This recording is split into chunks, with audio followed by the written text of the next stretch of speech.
This is For My Sons, a space where we equip men to lead themselves, their families, and their communities with strength and wisdom. I'm your host, Papa O, a father, a husband, a son, and a student of life. Here, we dive into all the topics that shape the development of men. Lessons, stories, and principles you can use to strengthen your family and impact your community. If you're passionate about becoming a better man, building a better family, and leaving a better world, you're in the right place. Let's jump into today's conversation. Last week we explored the importance of play, how imagination, joy, and freedom are essential ingredients in a full and thriving life. But play isn't aimless. At its best, it happens within a structure, a set of boundaries that actually enable creativity. That leads us to today's topic on the importance of obedience. Not the blind oppressive kind, but the kind rooted in love, trust, and purpose. If play is the art of life, obedience is the discipline that gives it direction. Today's Yoruba proverb is Aigboran Baba Afojudi, which translates as disobedience is the father of insubordination. And what that basically means is ignoring instruction is the seed of disrespect. Obedience begins with listening. So as always, we start with the definition of a word. So what is obedience? Now, according to Merriam-Webster, obedience is the quality or state of following commands or guidance. It means to conform or to comply with rules, requests, or authority. Now, you might be asking yourself, But Papa, why are we talking about obedience? I'm a man. I'm an independent man. I'm meant to be the leader. and you are right. But the truth of the matter is that every human being on this earth, in fact, all things on this earth, obey something. Right? Now, there are three systems as to which you could obey, or where you are. Yeah, you could obey. Number one, scientific laws. Nobody out here is going to try and tell me that they can defy gravity. Right? Everybody knows, shout out to Isaac Newton, everybody knows about the law of gravity. Nobody goes, you know what? I feel like I'm going up the Eiffel Tower. I'm just going to jump down. No parachute, no nothing. I'll be fine. No, you can't ignore that. You must obey that law. Because if you don't, it could end up being extremely long for you when you're in the hospital with crushed legs, bones, arms. Well, obviously the bones are in the arms and legs. You know what I'm saying. Right? You obey scientific laws. Law of thermodynamics as well. You are obeying those laws, whether you like it. As one of my uncles used to say, whether you like it or yes. Right? So, we obey scientific laws. The second kind of system, the second system that we obey are legal and social systems. Right? Paying taxes. As much as everybody hates to pay taxes, we all must pay taxes. There's no way to get around that. At least not without it being illegal and you being absolutely chucked into prison. So you obey legal and social laws. Another example of that is following speed limits. If the national speed limit, which is in the UK, is 70 miles an hour on the motorway, and you're blitzing at 120, I can promise you, someone's going to pull you up. More than likely a police officer. More than likely we'll go, hey, you know what? Don't worry about that license that you have. We'll just take that from you. No, you don't need it anymore. You clearly can't obey the rules and laws of the road. Therefore, we will help you rescind it from your possession. That way, you have to go back and get your driving license again in a couple of years' time, simply because you didn't obey. So as I said, point number two, legal and social systems. That's another system you have to obey. Now the third system are, and this, it depends on your background, religious teachings. Right? Ethical laws if you will, or moral laws. So things like not stealing, right? You obey doing that, because if everybody stole from everybody, it'd be complete anarchy. It'd be madness, right? I'm sure there are enough people here that have either seen or heard of the movie The Purge. No, nobody wants that. Nobody wants that at all. And most certainly another one, following on from The Purge, killing. Nobody disobey. I say nobody. That's not true. Obviously, there are always exceptions to these rules, but generally, people obey the law of don't kill another person. Especially in the 21st century, where you have the level of surveillance is significantly increased. People's reasoning as to why not killing, which is correct, has developed significantly, because at least here in Western society, the number of wars or number of conflicts, physical conflicts that people would have, is significantly decreased. So of course there are generations that are growing up that have not seen war. So as such, they do not have the mindset of, oh, well, if it must be done, it must be done. No, generally speaking, you don't kill people. So those are the three. Just go over them again. Number one, scientific laws. That's where you see the first instance of obedience. Number two, legal and social systems. And number three, religious or moral and ethical teachings. So what kinds of people do we obey? As an overarching answer to that question, we obey people who have a level of authority or perceived authority over us. Let me give you an example. We, for the most part, and before I go into the people that we obey, typically, again, this is generally speaking, number one, and number two, this is most certainly under the assumption that these people are working in your best interests. Okay? Now, if they're not working in your best interests, of course, that's a different conversation entirely. But typically, the people that we obey them because they're working in our best interests. Number one, your parents. Now, that goes without saying, especially as a child as well. If you're two, your parents have a level of authority over you, and typically they should be working in your best interest to help you grow and develop. So of course you obey them. Number two, teachers and mentors at school, nursery, school, college, uni. These people have been put in that position, that level of authority, to help impart knowledge to you, academic knowledge to you. Sometimes, there are there's other knowledge as well, but primarily academic.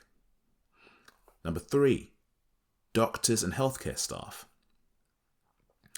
It'd be a bit ridiculous if you went to the surgery because you've got a cold or you've got some ailment, and the doctor recommends something to you and you go, you know what, doctor? No. The doctor would be like, all right, so why are you here talking to me? You came to me. So typically we obey the advice of our doctors, our nurses, occupational therapists, as in that's the wider healthcare staff, because they are more often than not working in your best interests. Number four, police and emergency workers. Now, I mentioned the police when it came to speeding. Of course, if you don't obey them, yes, 100% of the time there will be a problem, right? Because they are meant to be the enforcers of the law. But also emergency workers as well. If somebody has an accident, or even before we get to the part where somebody has an accident, typically when you see an ambulance on the UK roads with blue lights and you're driving in your car, You make way for them to get by. That is you obeying the law, that because they are in an emergency, you are stepping aside to ensure that they have the easiest path possible to get to their destination, be that to the site of impact or the site of where the urgent care is needed, or the hospital. Number 5, coaches. And now this is why I say perceived authority, because if you are a professional, but I'm using sports because that's an easier analogy to use. If you are a professional athlete, then by technicality you're at work, and these coaches, it is in their best interest to see you flourish. So they are going to do what they can in order to get you to the next level in your sporting ability for yourself and for your team. If you're playing in an amateur team, right, where you volunteered to play for that team, then you are, the reason why I said the word, the phrase perceived authority, is because you are allowing for them to do what they need to do, where you obey them so that you and your team can be made better, but you're allowing them to have that. Now, of course, any time you could rescind that, leave the club, leave the sporting team, whatever, fine. But typically, coaches are people that are to be obeyed because they typically have the best interest of the team and the club which they are representing on their side. And finally, community leaders. So your community leaders, that could extend from being your religious leaders, as an example. Could also be people that run community centers, where people from the community have banded together. They've selected somebody who oversees activities or oversees the welfare of the building, and people answer to them. People obey what they say because they are meant to be a representation of the community around them. So those are the people that we typically obey. As I said, it's people that have either authority or perceived authority that we tend to obey. So why is obedience essential? It's essential for a number of reasons. I guess primarily, it teaches you discipline and responsibility. If you think about it, when you're a child and your level of autonomy is extremely limited, the ability to be able to obey saves you a lot of hassle. It saves you a lot of arguments. It saves you a lot of headache from those that are in authority. Now, as I said, I premise this all with obedience being, the assumption is that obedience is in your best interest. Meaning to say, you obeying means something good will happen and you will avoid something bad happening. Okay? So it teaches discipline and responsibility. I mean, when I was older, like I'm the eldest child in my family. And, something as simple as, go and get me that. Would you bring that to me? Things like that. As a child, if you're able to do those things, it helps later on because you have an ability to listen. And your ability to listen makes you teachable. And if you're teachable, then those in authority are more than likely to be warmer towards you because they understand that you're being receptive of their advice. So again, obedience teaches discipline and responsibility. Number 2, it helps keep us safe and helps society function. I mentioned the purge before, right? It'd be complete anarchy if people were just not listening to the laws of the land. And those laws of the land are typically put in place to keep the population safe. So if the population is safe, the society is protected. And if the society is protected, it can still function. So obedience is essential because it keeps us safe and helps society function. And number 3, we obey for growth or to avoid harm. Now, I've mentioned those 2 points already. in passing. When we're learning from our mentors, our teachers, our parents, we're doing it for growth. We're doing it to develop. We're doing it to be better. And the other side is, of course, we're avoiding harm. Nobody wants to be on the wrong side of the law. Nobody. It always ends up bad. You don't win. Let me say that. I'll say that again. You don't win when you're on the wrong side of the law. You don't win. Right? Some people might do it in the short term and think it's good. I'm talking about thieves and robbers. Some people might do that in the short term and be like, oh my gosh, this is great. I guarantee you, the state will find out. And you will be punished accordingly for it. So just don't do it. Just obey. Don't steal. Right? In the 21st century, there are so many opportunities. So many opportunities to get up in life, to grow. And debasing yourself to disobeying simple, and it is a simple law, disobeying simple laws like not stealing is a crime in itself. A moral crime, more so of disappointment than anything else. So yeah, we obey for growth and to avoid harm. So I know I've been talking about obedience, and I stress on obedience and not subjugation, right? Those are two different things. So there is healthy obedience, which is obedience. And then there is unhealthy obedience, which is subjugation. So healthy obedience requires three things. Number one, a just and law-abiding authority. So remember when I said that you need to obey because typically the premise or the assumption is it is in your best interest, right? Having a just and law-abiding authority will definitely push you in the right direction in terms of whether obeying this person or authority makes sense. 2, ethical leadership with respect. Now, we've spoken about respect before in a previous podcast. If you've not listened to it, go check it out. An ethical leadership combined with that. You don't want corruption. Okay? We've all, I'm sure, read or heard of dictators, tyrants who weren't ethical at all. I don't need to name any names because you already know them. You do. In European society, in European history, in African history, in American history, I am sure on a global scale, on a global point, you could point to a number of unethical leaders. Now, I've listed tyrants there, but unethical doesn't just mean about the lack of killing. Again, I go back to stealing. I go back to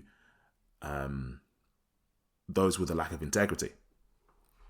There are leaders like that out there who will abuse the people, but because they're in a position of what is perceived as ultimate power or absolute power because they forced their way in or whatever the case may be, they're surprised when people turn around and there's some sort of mutiny against their regime. Well, no, you weren't ethical. So of course you're going to go down in flames. And number 3, communication that is clear and mutual respect. Now, I know I've mentioned respect twice. There's an important reason for that. Because remember, as I said, there are 2 types of respect, right? There's recognition and there's appraisal. Now, when it comes to having clear communication and mutual respect, that is appraisal respect. So as such, you want to make sure that the people that you're obeying stick to those 3 things. I'll say those 3 things again that a healthy obedience requires. Number 1, a just and law-abiding authority. Number 2, ethical leadership with respect. And number 3, clear communication and mutual respect. Now, there are dangers to disobedience. And really the 2 that I can only think of is I can think of disobedience causes a breakdown in trust. And an easy example of that is a couple in a relationship that are mutually exclusive. and one person steps out and cheats. Trust is hard to gain and very easy to lose. You disobeyed the person, the cheater, disobeyed the dynamics of the relationship where they both agreed that they were going to obey the law of that they had made themselves, the system they'd made themselves of, I'm with you, you're with me, neither of us were with anybody else. See how easy it is for a cheater to be accepted back by the person that they cheated on. A lot of the time it doesn't happen. Most of the time it doesn't happen because the trust is gone. So, disobedience causes breakdown in trust. Now, when you're talking about disobedience with work, it causes tension, loss of opportunities. People look at you more as a risk as opposed to an asset to the company that you work for. And within the family, disobedience always causes tension. Nobody wants to be around bad vibes. Nobody wants to be around a person they can't really trust. Nobody wants to be around somebody that doesn't listen. It'll always end up bad. As men, obedience matters. I'll say that again. As men, obedience matters. And here's why.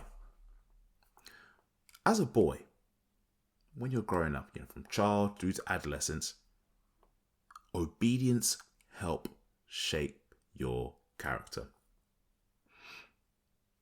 Right? Because if people know that you can listen, you're trustworthy,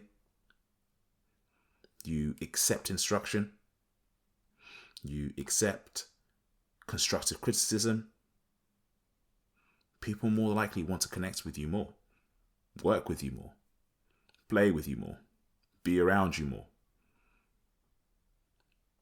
If it goes the other way and the opposite of all of those things, people want to stay as far away from you as possible. Because again, as I said right at the beginning, you will have to obey somebody or some entity, whether you like it or yes. So, you might as well just, once you're able to understand that, things get a lot easier for you. Like, I think when I was younger, it was something I understood very quickly. So, during Christmas time, I used to have a lot of family around. Big Christmas parties. And people would always stray away from working. And I understood earlier on, because, the parents, aunties and uncles, everybody was actually pretty fair in the fact that, look, every child, because there was how many of us? 1, 2, 3, 4, 7, yeah. There was about 10 of us, children-wise. There's about 10 of us. And they would say, okay, look, we need someone to go and wash the plates so that we can, get dinner on and stuff like that. And there were a lot of plates. So that was 10 children. That wasn't 10. That wasn't just everybody, right? So you're looking at 20 plus people, because sometimes we'd have visitors come round as well. So washing that amount of plates took a long time. But because I obeyed the first time round as to when they said, yeah, just wash the plates, it meant for the rest of the day, I wasn't picking up any work whatsoever. And the work got harder as the day went on. And I missed out on all of that. So I learned that earlier on to be like, okay, cool. Comply the first time round. It makes things easier a lot later.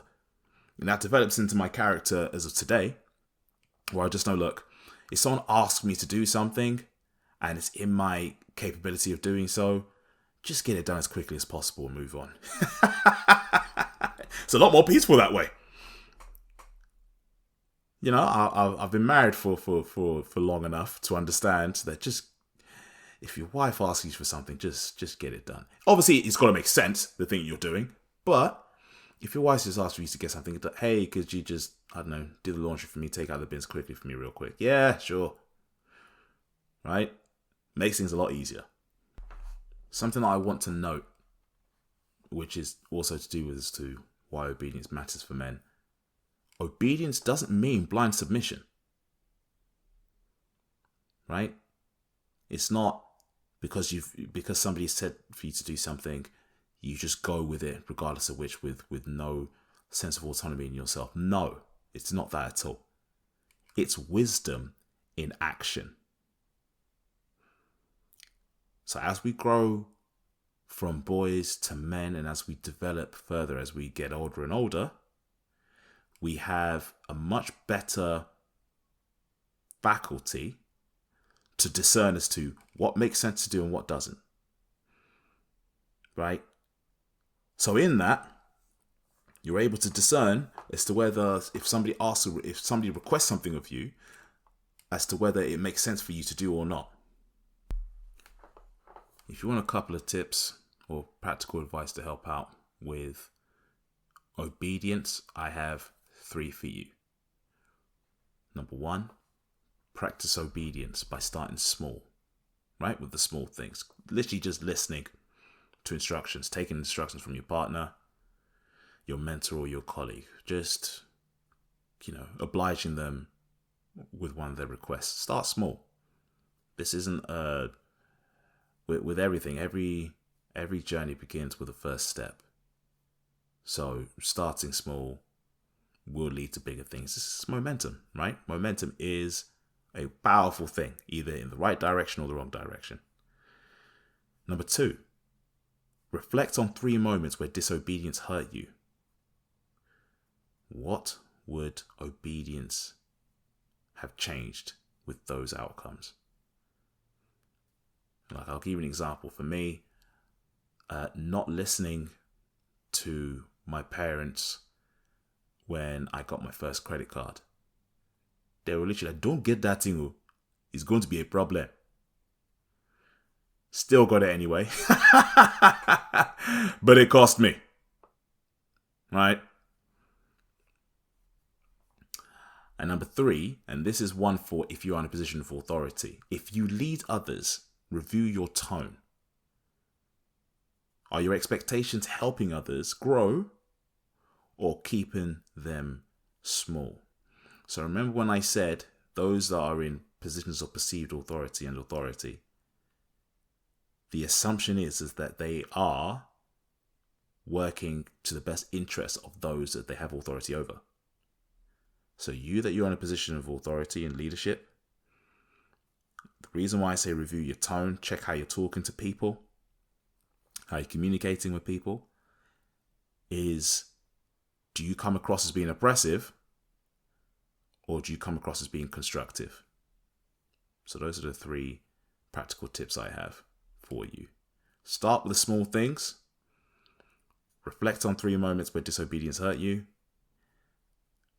And if you lead others, review your tone. So in closing, obedience isn't about control. It's about growth. It protects your purpose, your peace, and your path. When rooted in love and led by wisdom, obedience becomes your strength, not your shame. As a man, mastering obedience helps you lead yourself first so others can trust you to lead them. Thank you for joining me today on For My Sons. I hope today's message challenged you, encouraged you, or gave you something worth passing down. If you found value in this episode, don't forget to subscribe to the podcast so you never miss a new letter, a new lesson, or a new legacy moment. Until next time, be a communication CEO. Communicate clearly, communicate early, and communicate often. This is Papa Ro, and I am